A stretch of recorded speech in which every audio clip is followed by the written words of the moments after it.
buenas noches, amigos. Bienvenidos a Opinión Libre.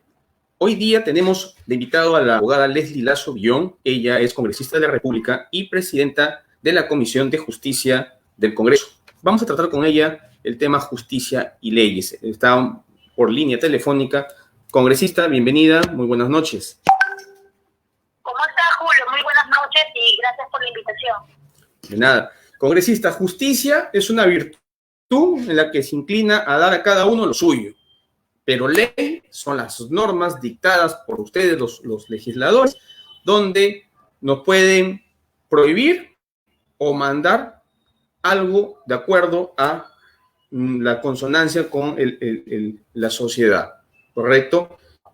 Nosotros, ahorita, hoy por hoy, vivimos toda total crisis. Nuestro sistema de justicia está venido a menos y está siendo controlado definitivamente por magistrados durante todos estos tiempos.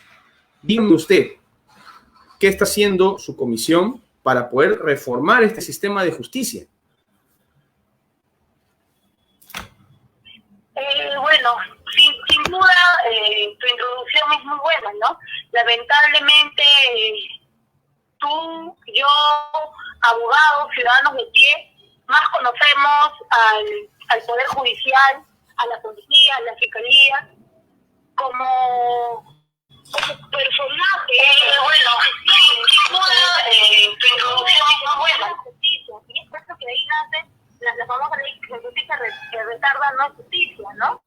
Y esto mucho tiene que ver, además, con la lamentable pandemia, que es la corrupción enquistada en todos los órganos de justicia que tenemos en el Perú. Es lamentable decirlo, pero para nosotros, que somos abogados, incluso las personas que tocan la puerta para reclamar justicia, nos vamos con un gran encontrón y con una cerrada de puertas, ¿no?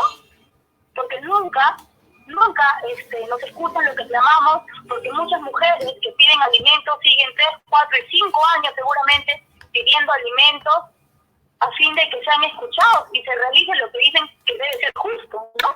Pero lamentablemente lo que está viendo es una crisis enquistada que para mí es la corrupción en todas las instancias del sistema de justicia.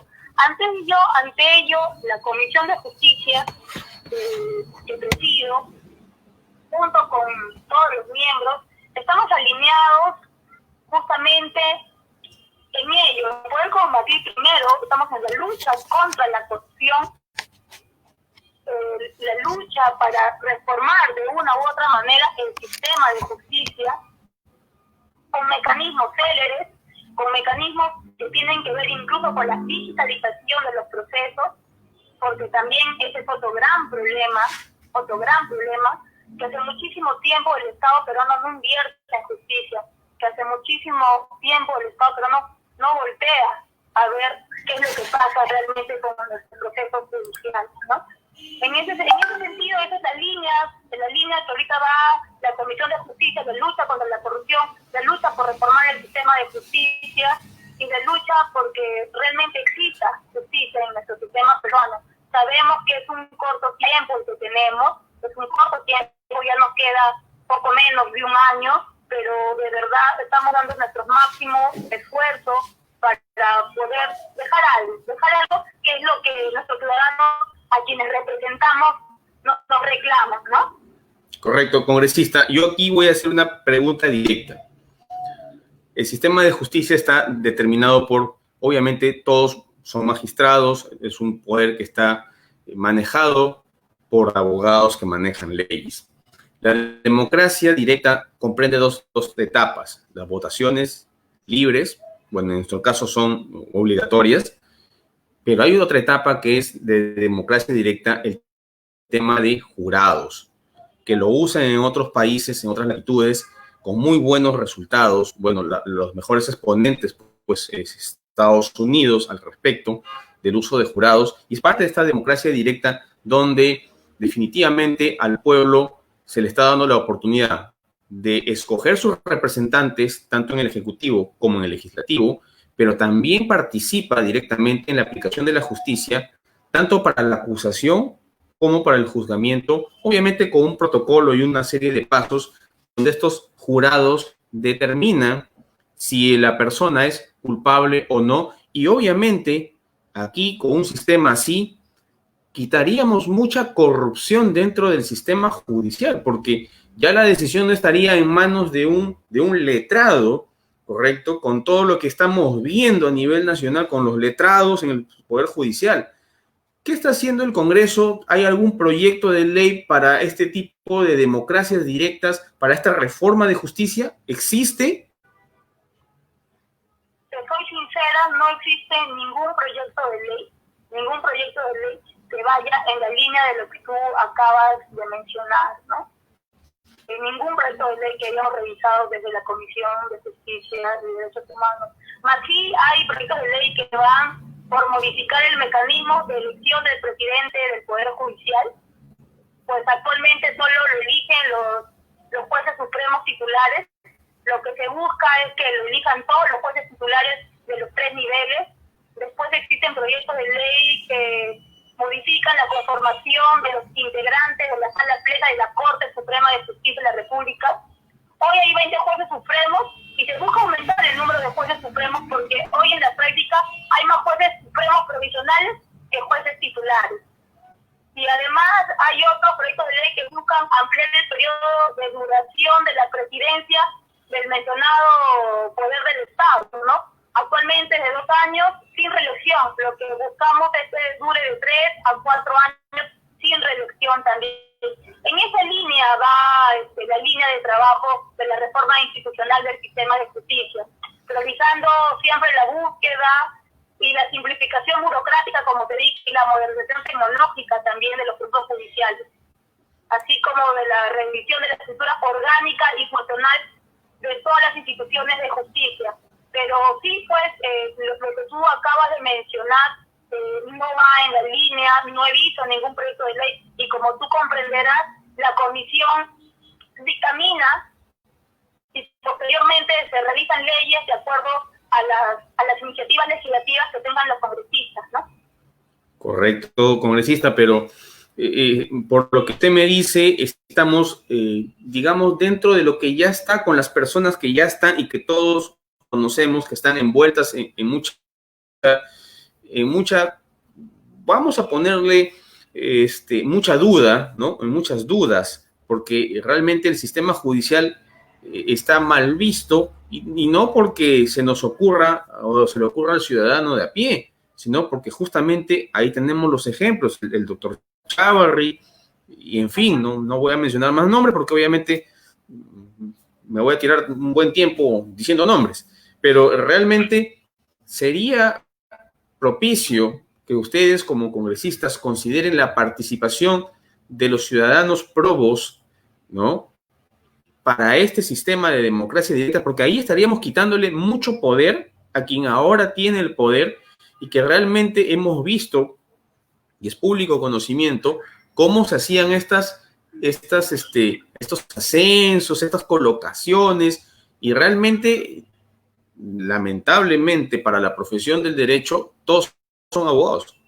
Entonces, de repente, al dar una norma de este tipo, ya cortas esa estructura, porque quien determina quién es culpable o quién es inocente ya no es el juez, ya no es el vocal, tanto así, sino es el ciudadano, donde el juez, obviamente, es, digamos, de una forma para entenderse, es un moderador de las cosas, pero quien determina quién es culpable, quién es inocente, ya es el pueblo con las evidencias que presente el fiscal y obviamente que el juez en su instrucción, obviamente, conduce el proceso judicial. Le estaríamos quitando bastante poder del que ahorita tiene y que aunque modifiquen lo que modifiquen, van a seguir teniendo. ¿Por qué no mirar al... Tú no te equivocas en el análisis, creo que muchos sabemos que quienes eligen a veces a los miembros de las salas plenas de la Corte Suprema, quienes eligen al presidente del Poder Judicial, son cúpulas, como lo acabas de decir, son cúpulas enraizadas, enquistadas en el sistema de justicia, que están años, hasta a veces hasta los 70, quieren quedar todavía hasta los 75 años, ¿no? Pero justamente por ahí va a modificar los mecanismos de elección, ¿no? Es interesante su apreciación, es interesante también el planteamiento, pero hay que abocarlo mucho a nuestra realidad. Tendríamos que cambiar mucho, sería una reforma bastante grande. La verdad, a mí me gustaría hacerla, pero comprenderás que como te dije hace un momento, tenemos menos de un año. Vamos a hacer, y lo voy a plantear a la Comisión de Justicia, es un planteamiento bastante interesante que se acabo de escuchar. Lo voy a plantear y de repente por ahí puede sacar una iniciativa legislativa, ¿no? Definitivamente, porque realmente las reformas se hacen de arriba para abajo y solamente las revoluciones se hacen de abajo para arriba. Esto sería una reforma. Definitivamente, esperemos que sea así, porque no por el hecho de que modifiquemos lo que ya hay, quiere decir que va a funcionar. Aquí hay que hacer una reforma desde arriba y que rompa toda esa estructura, y usted mismo lo ha dicho, cúpula. Y existen y van a existir. Eso es definitivo. Pero sin duda también no podríamos generalizar, nunca me gusta generalizar que todos los jueces superiores, los jueces supremos, todos los fiscales, todas las policías sean malas personas, porque siempre existe gente de bien, siempre existen buenos profesionales, siempre existe mucha gente con virtudes, con valores, que lamentablemente se les meten al mismo saco, pero faltan verdades. Yo conozco a muchos jueces, muchos fiscales que van en la misma línea seguramente que tú y que yo, ¿no? Correcto. Más bien, esperemos pues estas modificatorias estructurales realmente y que sirvan para tener un sistema mucho mejor. Aquí voy a pasar un poquito ya a otro tema, y es un tema más de coyuntura, en este tema de la inmunidad parlamentaria y el impedimento de postulación por delitos dolosos. Tengo entendido, no lo puedo certificar, que en cuanto al impedimento de postulación por delitos dolosos ya hay un consenso, ya se estaría dando esto antes que la inmunidad, o mis fuentes están equivocadas. Estás en lo cierto. Es más, está agendado para el día de hoy en votación del Pleno del Congreso de la República, ¿no? O sea, se supone que el día de hoy estarían viendo, ya sería la segunda vez para hacer la reforma. La segunda legislatura. Ya estamos en la segunda legislatura. Con lo cual quedaría aprobado. Y el tema de la inmunidad va a quedar pues en el tintero, me imagino, no van a tocarlo el día de hoy. No, eso todavía no se va a tocar, más aún porque recuerda que con el cambio de ministro hubo una reunión, si no recuerdas tal vez, una reunión con el presidente del Consejo de Ministros, una reunión con el presidente del Congreso, e indicaron de que esta modificación constitucional requería de mantener. Perdón, no le escuchamos. ¿Aló? ¿Me escucha? Ahora sí, se perdió la señal justamente cuando estaba haciendo la explicación. ¿Podría, por favor, repetir? Sí. Lo que te explicaba, número uno, es que después del nombramiento del nuevo gabinete, el presidente tanto de la Comisión de Constitución, el presidente del Congreso de la República, así como el premier, se reunieron y dijeron que esta modificación constitucional requería de mayor análisis, de mayor debate, y es por ello que se requirió un poco más de tiempo para que la representación parlamentaria pueda analizar de mejor manera, ¿no? Entonces, en tal sentido, sí se ha quedado un poco postergada por las razones que te acabo de explicar, ¿no? Aún cuando hemos sido testigos de que muchas bancadas van a cambiar su posición frente a la primera votación, ¿no? Acá ya es un juego, digamos así, aquí es un contrapeso entre el Ejecutivo y ustedes como Legislativo. Me imagino que el filtro no va a venir por la inmunidad, sino va a venir por el tema del impedimento de la postulación por delito doloso. Ahí va a venir un filtro, obviamente, y vamos a tener pues esta inmunidad de acuerdo como está la Constitución el día de hoy. Sí, pero mire, es importante obviamente que las modificaciones constitucionales nos den una segunda oportunidad, ¿no? Para que podamos corregir algunos errores, porque valgan verdades, la votación última del Congreso fue una reacción a una acción que tuvo el presidente de la República, ¿no? Entonces yo no voy a justificar, y ahí también hago un mea culpa del Congreso que en esa última votación, y respecto justamente a este tema de la inmunidad, no tuvo la capacidad de llegar a puntos medios. No fuimos a extremos, ¿no? Nos fuimos a muchos extremos, y repito, no tuvimos la capacidad de llegar a puntos medios para poder concertar y consensuar respecto a la inmunidad parlamentaria. No, y es que, congresista, para ser honestos, creo que todo el Perú se dio cuenta que estaban en una pelea, en un dime que te diré, en quién tiene más poder, si tú haces esto, yo hago lo otro, y es más, el proyecto que ustedes presentaron ya tenía prácticamente un nombre propio, tenía un sesgo, no tanto, digamos, por el mismo hecho de la inmunidad, sino un tema más político, más de poder. Tú me haces esto, yo te hago lo contrario, ¿no? Y realmente... Sin duda, ahí, como te dije, fue una reacción a una acción que tuvo el presidente, que siempre trata de golpear al Congreso, ¿no? Siempre trata de golpear al Congreso, y bueno, infelizmente con su último mensaje presidencial ya ha puesto un poco de paño frío, y eso también es plausible por parte de él. Pero bueno, seguimos hablando de la inmunidad. A mí me gustaría decirte que la mayoría de mi bancada no está muy de acuerdo en la eliminación total, sino en una eliminación parcial, porque en realidad el problema no es tanto la institución de la inmunidad, no es tanta la institución de la inmunidad, sino más que nada en el procedimiento, en los largos días. Por ejemplo, una cosa es lo que dice la Constitución y otra cosa es lo que dice el reglamento, porque en el reglamento lo que dice cuál es el procedimiento que se tiene que realizar para que se pueda levantar la inmunidad parlamentaria. Entonces, por allí es que también se ha ingresado un proyecto de ley para modificar el artículo 16 del reglamento sobre el procedimiento de levantamiento de la inmunidad. El artículo 93 de la Constitución solo hace referencia a la inmunidad y sus alcances, pero el procedimiento en sí se encuentra establecido en el reglamento del Congreso. Y es ahí también donde yo este concepto de iniciativa de criterios mías, ¿no? Pero bueno, justamente ahí donde mi exposición de motivos indico que el problema de la inmunidad no radica en la existencia en sí de la figura de la inmunidad parlamentaria, sino en la demora, en la implementación de procedimientos de levantamiento de la inmunidad. Y para ello, de verdad, no necesitamos modificar tanto la Constitución como erróneamente para mí se ha sostenido, sino modificar la norma de desarrollo constitucional. ¿Y cuál es la norma de desarrollo constitucional? El reglamento del Congreso.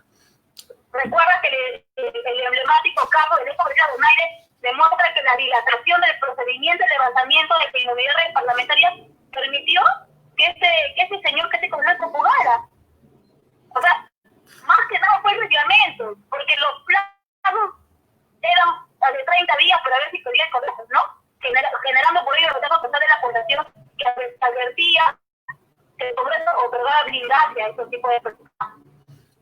Es por eso que no podemos permitir que siga pareciendo que nosotros queremos brindar algo. Más aún, si recuerda que estamos otra vez de foja cero la inmunidad, si estamos de foja cero la inmunidad, no va a recaer nada todavía para los actuales congresistas. Todavía va a poder percibirse la sensación de blindaje, la sensación de impunidad, como lo dicen los ciudadanos de Perú, ¿no? Entonces, esto lo que tenemos que cambiar es el reglamento, para que si existe algún congresista que se encuentre procesado, se le puede levantar inmediatamente. Y así, en plazos, si no existe ningún procesamiento del Congreso, el pedido se tiene por concedido automáticamente. Acá se establece procedimientos céleres con etapas prescriptorias en días calendarios para atender los pedidos de levantamiento de la inmunidad. Y así, eso es en cuanto tengo que decir de la inmunidad parlamentaria tan polémica en los últimos tiempos. Lo que pasa es que lamentablemente, y eso es algo que ustedes lo han heredado, ¿no? La institución del Congreso, llamemos el Congreso pasado y el anterior a ello, pues se vio un blindaje de muchos personajes que han estado ahí, y es algo que es inevitable, está ahí, ha sido público a nivel nacional.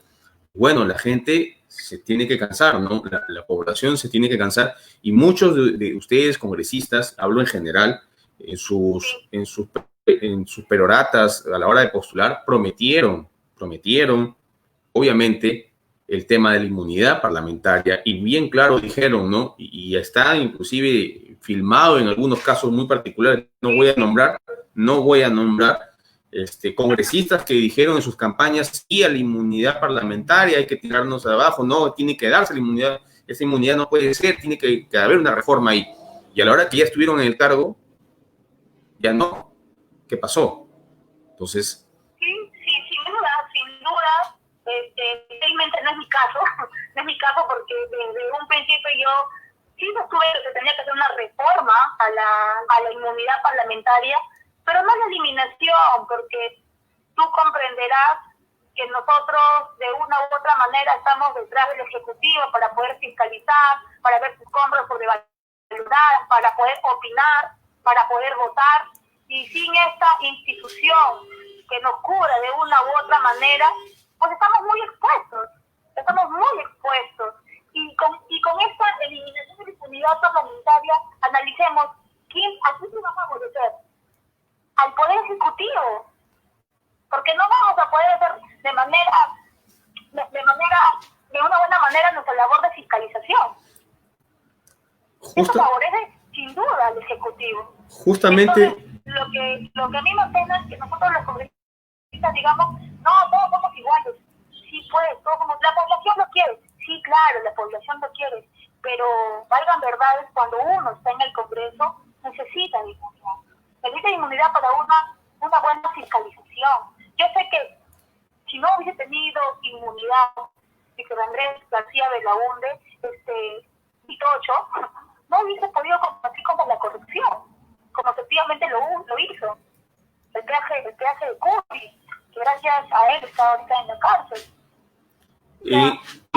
En cuanto a lo que acaba de mencionar, el excongresista García Belaúnde, si no me equivoco, justo escuché unas declaraciones en una entrevista donde mencionaba que este Congreso pues era muy populista, ¿no? Que pasaban las leyes sin mucho análisis. Era muy crítico de este Congreso, tomando en cuenta que su partido es una de las fuerzas del Congreso. Me pareció un poco, no sé si desatinado o de repente con algún tinte de próximo candidato a las siguientes elecciones del Congreso. Sí, lo escuché a Vitocho ese comentario.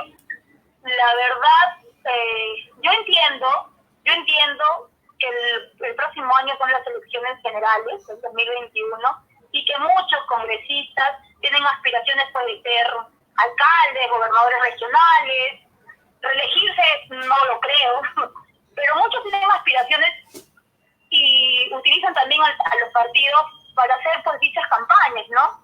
Yo también muchas veces lo he criticado en algunas participaciones que he tenido, que he dicho que sobre los intereses del país están predominando los tintes políticos, ¿no? O a las aspiraciones personales. Coincido en algunas cosas con el congresista, pero yo estando y siendo parte del Congreso de la República, de verdad es bastante difícil a veces con esta coyuntura preelectoral ponernos de acuerdo, ¿no? Correcto. Hay cosas que obviamente son justas, pero no llegan a ley, y hay leyes que no son justas.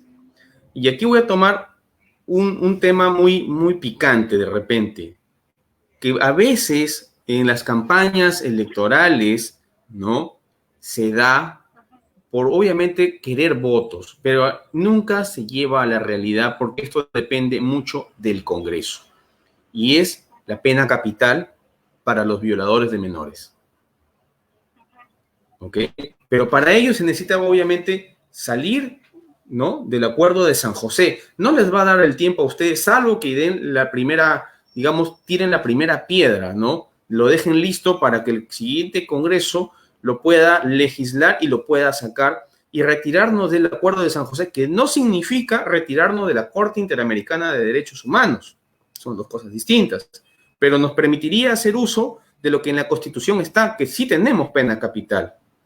Tenemos la pena capital, pero obviamente hay que legislarla. Pero, a ver, ¿Qué opina usted de eso?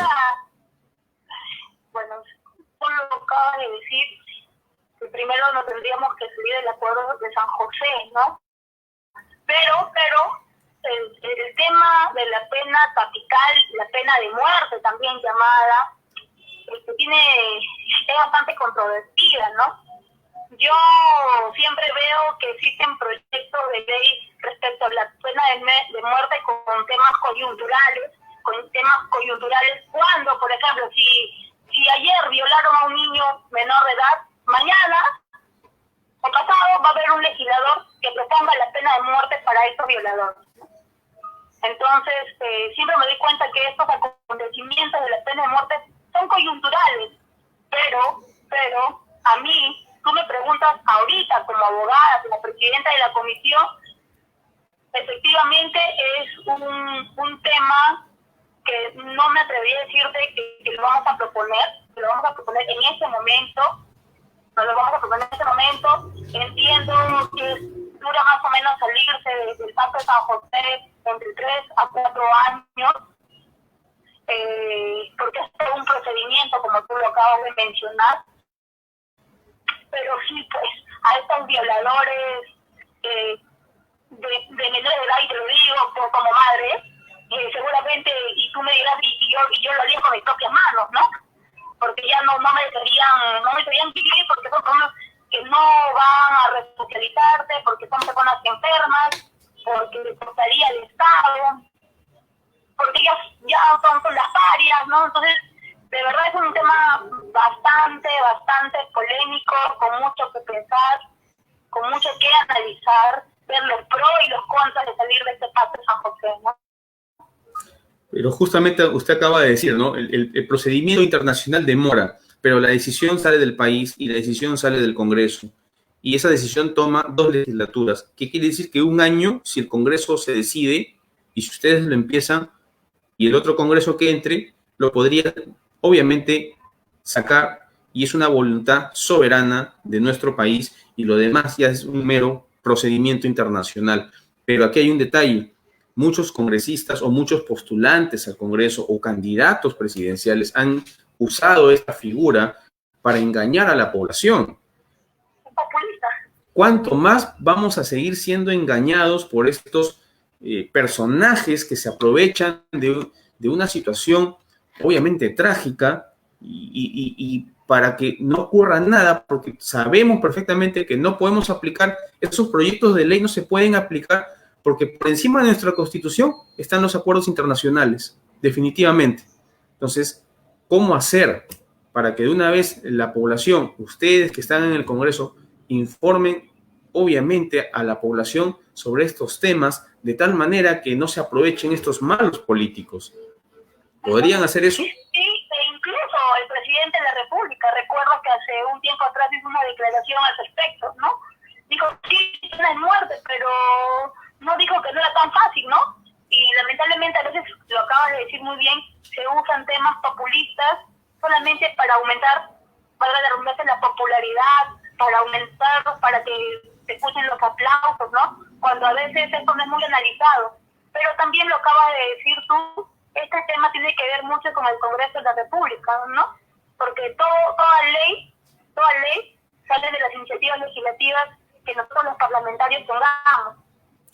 La pregunta del millón, congresista, ¿estaría en sus manos presentar una propuesta así? Te soy sincera, no lo he analizado, yo no lo he analizado. Como comprenderás, hay que hacer mucho estudio, mucho análisis para presentar una propuesta así. Yo nunca he prometido nada parecido, no lo he hecho, la verdad. pero te digo yo, no sería para cualquier crimen. Si es que en todo caso existiera la pena capital o pena de muerte, en mi opinión sería tal vez para violadores de menores. Correcto, nos queda clarísimo y creo que sondeando algunos colegas de usted de otras bancadas, creo que no está ni en su radar el tema de retirarse del Acuerdo de San José. Y obviamente esperemos que las personas que nos estén viendo, cuando vean a un candidato decir, no, yo voy a llevar la pena de muerte, recuerden que no es una situación, obviamente, tan fácil como hacer una ley, ¿no? Digámoslo, hacer una ley no es tan fácil, pero no es tan así. Congresista, no sé si de repente podríamos tocar temas de interés. Sí, claro, Julio. Discúlpame, estoy metiendo con eso, pero en la medida que no me llame un asesor para decirme que tengo que intervenir o consultar, si gustas podemos seguir la entrevista, ¿no? ¿Qué hay al respecto del sistema político? Aunque ya me estoy yendo del tema, ¿no?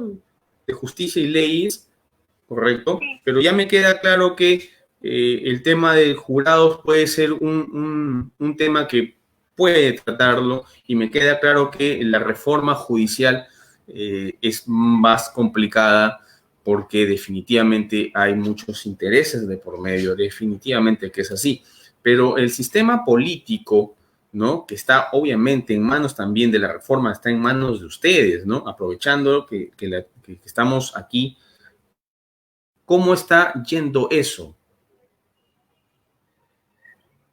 Bueno, justamente estamos en la Comisión de Constitución debatiendo un dictamen que tiene que ver con las elecciones generales del año 2021.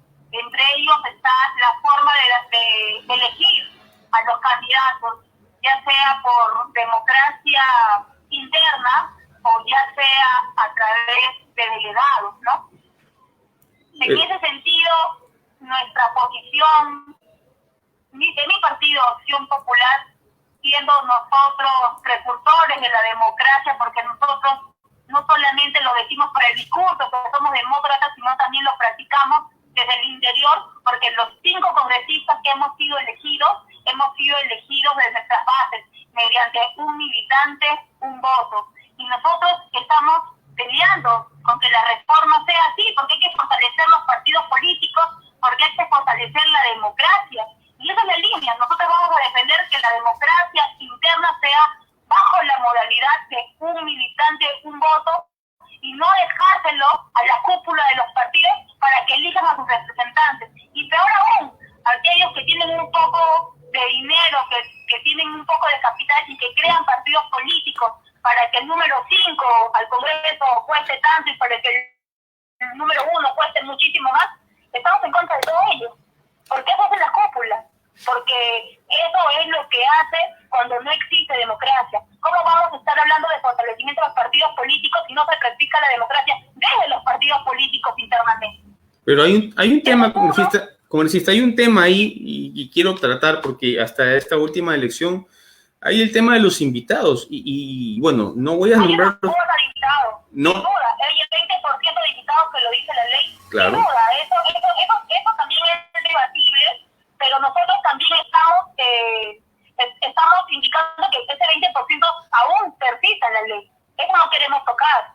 Pero otros dentro de la reforma quieren que el número de invitados del Congreso sea el 30%, ¿no? El 40%.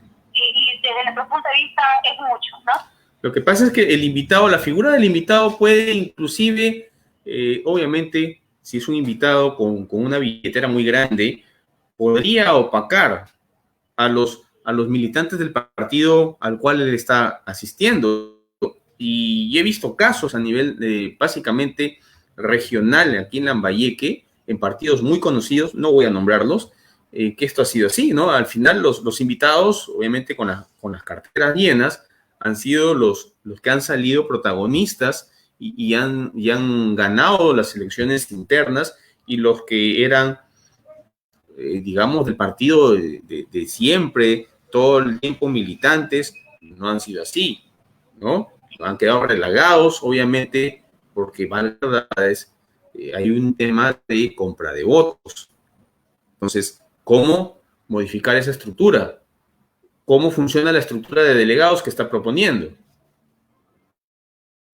La estructura de delegados, lo que propone el presidente de la Comisión de Constitución y Reglamento es que todos los militantes elijan a los delegados y que estos delegados a su vez elijan a los representantes al Congreso, por ejemplo, ¿no? Entonces yo digo, pero si tenemos que hacer una simplificación de actos, ¿por qué una vez los militantes no escogen a sus representantes? ¿No es cierto? Más aún en este contexto de pandemia que estamos viviendo en el país. ¿Por qué tendrían que haber más actos?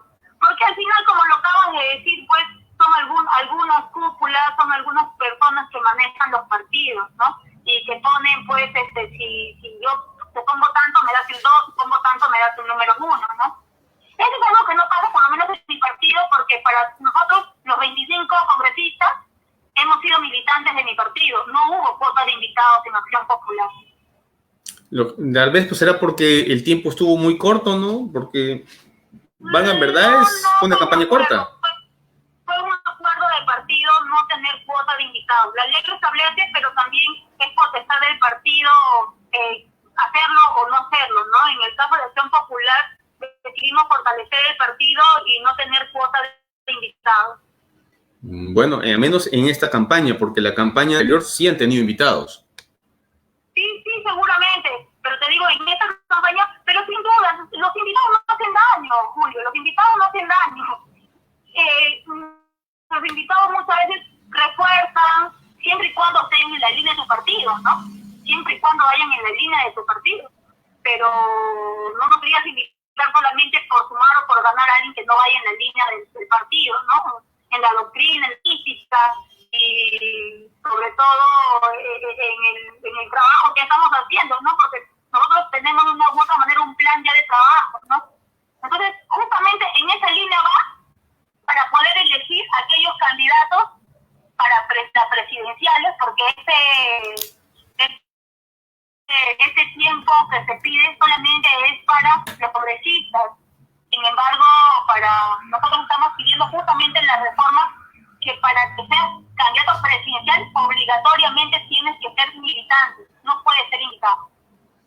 Correcto. Esperemos que estos cambios logren obviamente afianzar los tan alicaídos partidos políticos que existen, que más parecen pues vientres de alquiler, nido de simplemente de caudillos, ¿no? Un caudillo, tengo mi plata, agarro, pongo un nombre, consigo y listo, yo postulo, ¿no? Eso es lo que hemos estado viviendo. No se viola ningún derecho de participar en política, como algunos lo dicen, ¿no? La participación en política tiene que ser siempre a través de partidos políticos. Es por eso que algunos confunden los conceptos. Todos tenemos derecho a participar en política, sí, pero para ello hay que hacerlo a través de un partido político. Los partidos son los vehículos a través del cual los ciudadanos alcanzan el poder. Entonces, si un ciudadano tiene aspiraciones políticas, es su responsabilidad formar parte de un partido, hacer militancia. La democracia se hace sobre la base de un sistema de partidos, no de personas. Lo otro es auspiciar aventurismo político, y lo peor, como tú acabas de mencionar, los vientres de alquiler, ¿no? Así es. Bueno, congresista, nos hemos ido un poquito más del tema. Bien, le agradecemos estos minutos de más que le estamos quitando a su pleno y, no sé, sus palabras finales para despedirnos del programa. Mi agradecimiento muy especial para ti, todas las personas que te siguen, tus seguidores. Un saludo. Sé que ya pasaron nuestras fiestas, sé que no hubo mucho que festejar, pero sin duda tenemos que tener una reflexión. Yo llamo a la unión, llamo a la solidaridad, y aquellos que tenemos un poquito más, compartamos con aquellos que tienen menos. La solidaridad en este momento es bastante importante, estimado Julio. Muchísimas gracias. A usted, congresista. Muchas gracias. Muy amable. Bien, amigos, esta ha sido la la entrevista a la abogada Leslie Lazo Villón, congresista de la República y presidenta de la Comisión de Justicia. De mi parte, ya saben, comparte este video, coméntalo y recuerda, síguenos en YouTube e Instagram. Aquí hasta la próxima semana les tenemos una cartelera muy interesante. Nos vemos.